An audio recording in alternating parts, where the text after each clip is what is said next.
Well, so why don't we just move on to the next story here, because this is such a perfect example, in my opinion, of the tricks that legacy media try and pull on Canadians. They do these little things where they place certain statements in their articles, they play with the headlines to trick the reader into believing something that isn't exactly as it reads as a headline. So CTV came out with this article, and the headline is Justin Trudeau slightly favored over Pierre Poilievre for Prime Minister, new poll. So when you read that, you probably think to yourself, well, the Liberals are, they're edging up past Pierre Poilievre's Conservatives. You probably think that more Canadians are willing to vote Liberal. But the problem is, actually, that's not the case. Because if you read past the first couple headlines, it says very plainly that 28% of respondents to the poll said they would cast a ballot for the Liberals, and 34% of respondents said they would park their vote with the Tories. Now, I'm no mathematician. I know we talked about math earlier on in the show, Andrew. I'm no mathematician, but when I read that, it appears to me that more people in that poll would vote for the Conservatives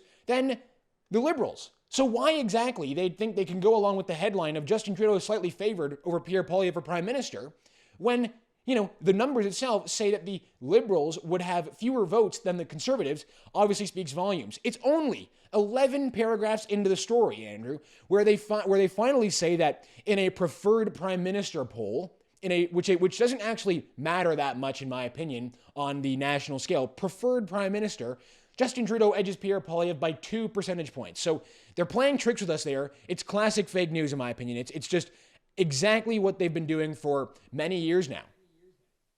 This story is actually, I think, a test case in how media bias can work, because what they said is not inherently untrue. The poll does say that, but it also says what you note, and what I actually think is a more reasonable and more useful metric, that more people would vote Conservative than the Liberals. There was that old meme that circulates every now and then of like two people staring at a number on the ground, and one of them is convinced it's a 6 and the other is convinced it's a 9. And the premise of that is that, well, both people can be right. It depends on your perspective. And then the retort to that is, well, no, one of them is wrong, even if they don't know they're wrong. Like someone put that down there knowing it was going to be a 6 or a 9. And here you've got multiple people that can look at the same poll and draw wildly different conclusions from it. And I think that, the headline could be, voters favor Justin Trudeau but would vote Conservative. Like, what is that? Like, that's actually, I think, a very useful and very concise headline. Or you could even talk about how, Pierre Poilievre is still introducing himself. There are a number of ways to frame it, but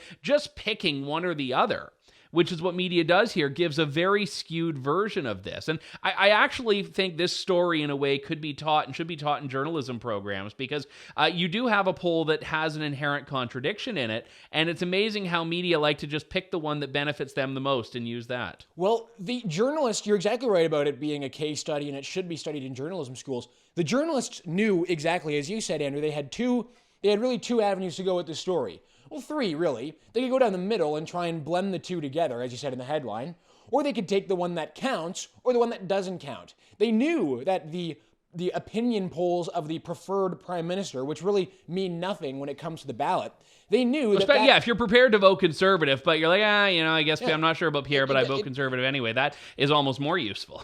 There's no room on the ballot to write your thoughts about the leader. It's just, you just circle the name and that's it. That's all you get. So they knew, however, that the preferred Prime Minister poll itself was not as important as the voting choice. That's why they put it 11 paragraphs down into the story.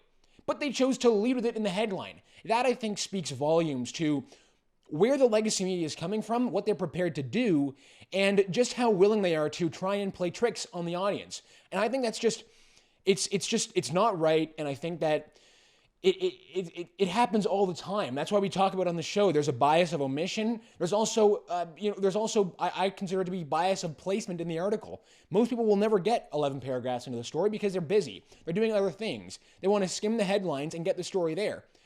I just think it's a classic trick that the legacy media play, and more Canadians should be aware of it, and they should get called out for it. So I'm glad we're doing it on this show.